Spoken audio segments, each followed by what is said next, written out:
കൈകാര്യം ചെയ്യുന്ന ആളുകളെ കയ്യിൽ നിന്ന് എന്താണ് സാർ എക്സ്പെക്ട് ചെയ്യുന്നത്? അല്ലെങ്കിൽ എന്നെ പോലെ ആളെ വിളിച്ച് കൊടുക്കുമ്പോൾ അവരിന് എന്താ സാർ പ്രതീക്ഷിക്കുന്നത് കൈകാര്യം ചെയ്യുന്ന ആളുകളിൽ? അവരുടെ മൈൻഡ് സെറ്റ് ക്ലിയർ ആവണം, അവരുടെ കൾച്ചർ വളർത്തണം. ഈ കൾച്ചർ മാത്രം കാശ് കൊടുത്താൽ കിട്ടാത്തൊരു സാധനമാണ്.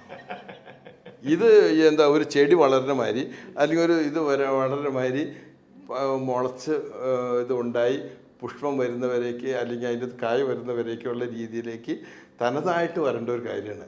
ആ തനതായിട്ട് വരണമെങ്കിൽ അതിന് വളവും വെള്ളവും അന്തരീക്ഷവും ക്ലിയറായിട്ട് കൊടുക്കണം. ആ കൊടുക്കുന്നതിന് നമ്മൾ ചെയ്യണതാണ് ഈ ട്രെയിനേഴ്സിനെയൊക്കെ ഇടയ്ക്കൊക്കെ വിളിക്കുന്നത്, നിങ്ങളെപ്പോലുള്ളവരൊക്കെ ആൾക്കാരെ വിളിക്കുന്നത്.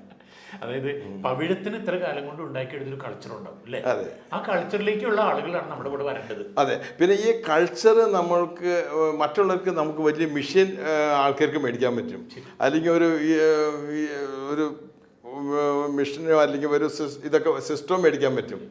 കൾച്ചർ കാശ് കൊടുത്താൽ കിട്ടൂല. ഇത് അവൻ തന്നെ പ്രയത്നിച്ചുണ്ടാക്കിയേ പറ്റൂ.